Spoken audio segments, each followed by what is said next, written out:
ముత్తుకూరు మండలం పైనాపురం రెవెన్యూ పరిధిలోని survey number 306లో 16 ఎకరాల 16 సెంట్లు చెరువు భూమి ఉంది. అది చెరువు. ఆ చెరువు పక్కనే మరో 16 ఎకరాలు మెట్ట భూమి ఉన్నది. అక్కడ ఉన్నటువంటి స్థానిక ప్రజలకి పశువుల మంచినీళ్ళు తాగేదానికి కానీ, ప్రజలు వదలుకునేదానికి కానీ, ప్రజలకి ఉపయోగపడే విధంగా మంచినీటి చెరువు అది. ఆ చెరువుని ఈరోజు ఆ చుట్టుపక్కల ఉన్నటువంటి ధర్మల విద్యుత్ కేంద్రాల్లో పరిశ్రమల యాజమాన్యాలు వారు దుమ్ము ధూళి బూడితో కూడినటువంటి యాష్ మొత్తాన్ని కూడా ఆ చెరువులో నింపుతూ ఉన్నారు.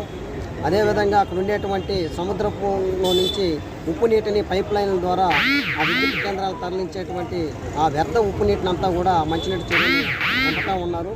మొత్తం ఆ చెరువు అంతా కూడా ఈరోజు ఉప్పు నీటి మయంగా మారిపోయింది. అక్కడ ఉండేటువంటి పశువులకు తాగడానికి కూడా నీళ్లు ఈరోజు వేసవి సందర్భంగా ఎండలకు విపరీతంగా ఉన్నాయి. ఈ సీజన్లో అక్కడ ఉన్నటువంటి పశువులు ఆ మంచినీళ్ళు తాగేదానికి ఇబ్బంది పడుతూ ఉన్నాయి. ప్రజలు తాగడానికి మంచినీళ్ళు లేక ఇబ్బంది ఎదుర్కొంటూ ఉన్నారు.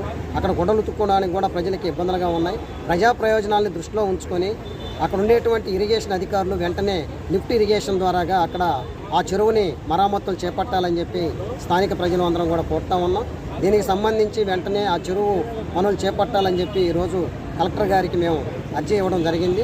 వారు వెంటనే స్పందించి ఈ వేసవిని దృష్టిలో ఉంచుకొని అక్కడ ఉన్నటువంటి ఆ చెరువు మరామతులను చేపట్టేదానికోసంగా ప్రజలకి ఆ మంచినీరు ఉపయోగపడే పద్ధతుల్లో అక్కడ పశువులకు కానీ మనుషులకు కానీ గుడ్డలు ఉతుక్కోవడానికి కానీ వీటన్నిటికీ ఉపయోగపడాలని చెప్పి ఆ దుమ్ము ఆ బూడిద ఉన్నటువంటి ఆ చెరువుని మరామతులు చేయాలని చెప్పేసి వారిని కోరాం.